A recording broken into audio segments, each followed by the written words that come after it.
As I was playing Killer in the Cabin a couple of days ago for the show that you may have seen on the channel, go see it if you haven't, or not, it's your choice. I found myself in a situation that is increasingly more common as the video games that I played actually and haven't really gone back to all that much, tend to not be as popular as they used to. This is something valid only for the multiplayer games, the ones that you can play online with other people. Those that you play by yourself in single player or split screen, those are still unaffected because fundamentally, if it's a split screen multiplayer game, nothing can stop you from controlling both characters at the same time. Sure, you may need to learn how to play with your feet, but it's actually not that hard. I've done it.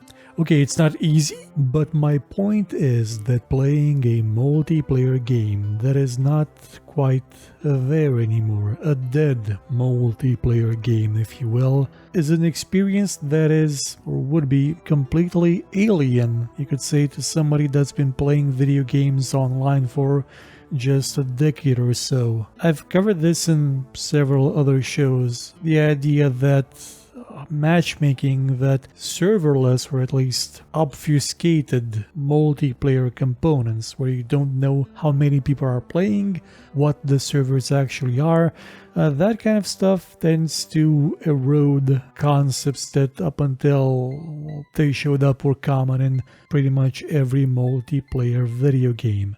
The core fundamental concept is that of a community, that of playing with other people, that of knowing those other people. And in the past years of playing mostly Rainbow Six Siege and Counter-Strike Go and some Overwatch and Titanfall 2, while that thing lasted, you end up getting into the habit of thinking of other people in the game simply as opponents or, well, you would say teammates, but they're usually more like meat shields than what you would call people you play with.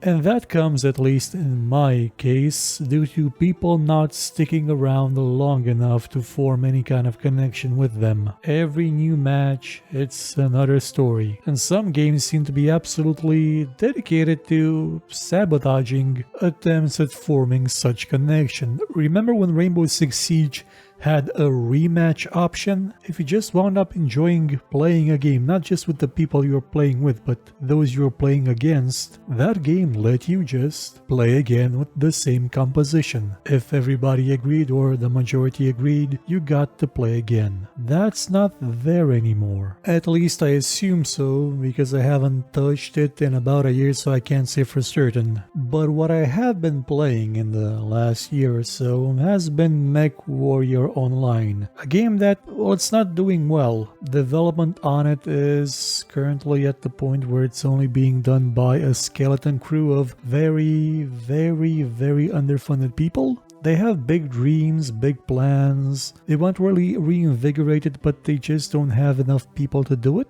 Piranha Games' entire operation has seemingly drifted away from MechWarrior Online. I mean, yeah, they made MechWarrior 5, they support it, and now they've been bought up by somebody else.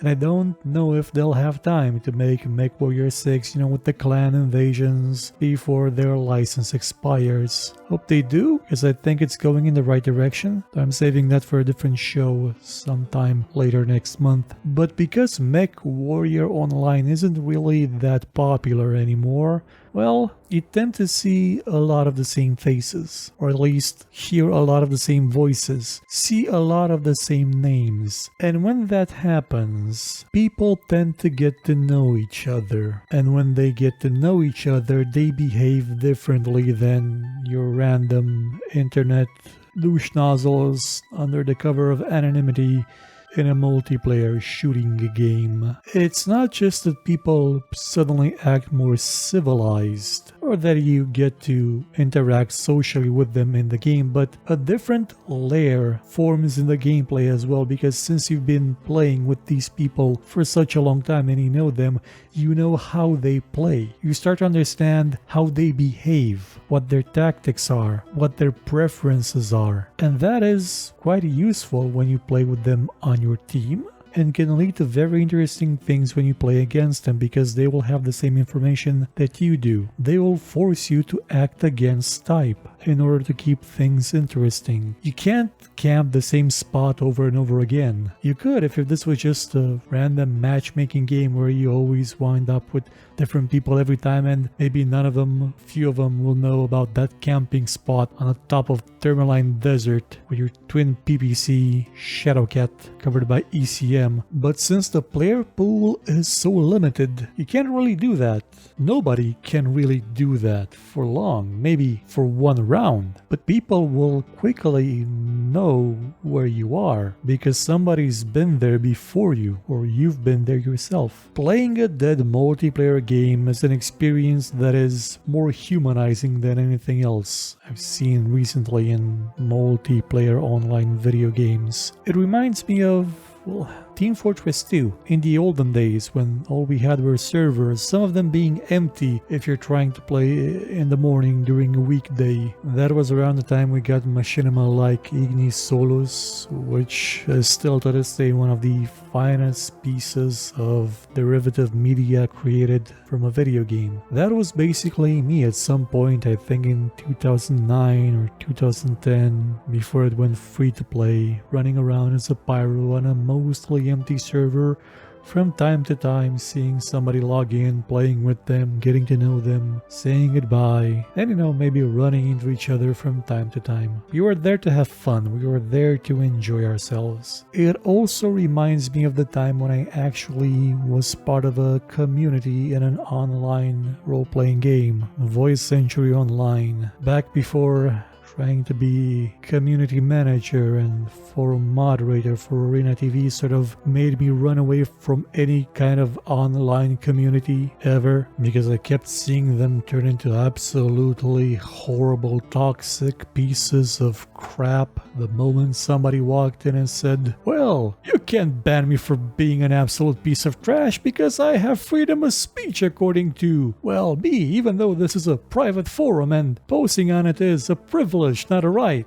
And so's membership, hey, I'm gonna hack you and everything you ever have and destroy your online presence." And mind you, this was still not popular back in the day. I mean, doing it. Now it's what the internet does to people. Which is why when I go into some game that I haven't played in a long time and see some people still playing it and be welcoming and not horrible, it just warms my heart, or what's left of it. Which brings me to Killer in the Cabin. This isn't some old game, it was just released 3 months ago, but there's basically nobody playing it. But the few people that I actually found playing it, they were there to play it. They weren't there to be, assholes to other people. And neither was I. We just enjoyed ourselves for a bit in this abandoned game that nobody else played. And if the game was popular, I don't think it would have gone the same way, because when something is popular, people will play it, because it's popular, because they want to make a stream where they scream at people for no reason and just be total assholes because they have an audience. They know they have an audience that is trapped in there with them,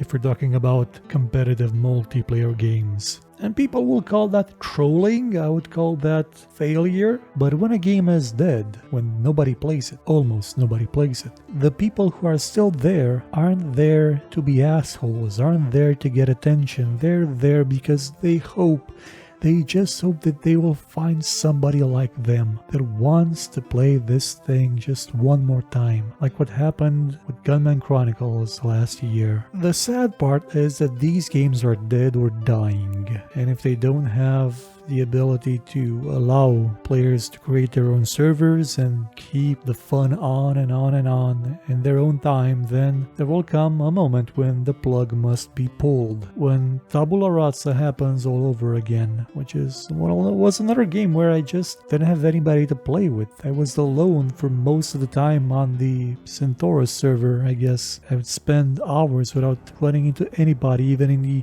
busiest ports. But on that last day, and those final hours, I saw the beauty of a community coming together to say goodbye to something that they enjoyed. A dead game will truly bring people together, even if it's just for a funeral or a wake were just a memory. I still believe that having community-run servers can have the same effect on games that are actually popular now. They're being played by thousands, hundreds of thousands, millions, tens of millions of people. We could go back to a time where it just had a chat box where you could type in anything and everything possible, and you knew that at the other end there was a human being where everybody could talk into their microphone, but they knew that at the other end was somebody just like them who was there for the exact same purpose, to just play a game, to have fun, to enjoy life, not to hear screeching, profanities, or whatever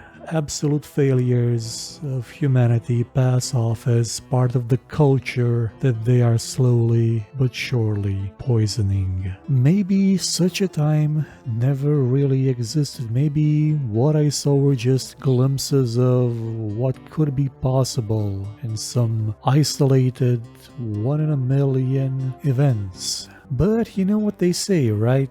1 in a million chances happen in 7 out of 10 cases. At least that's what it seemed like back then. Now in a game that's only being played by a handful of people, it's the norm, because without those people there's no game. And fundamentally, all we want is just one more round.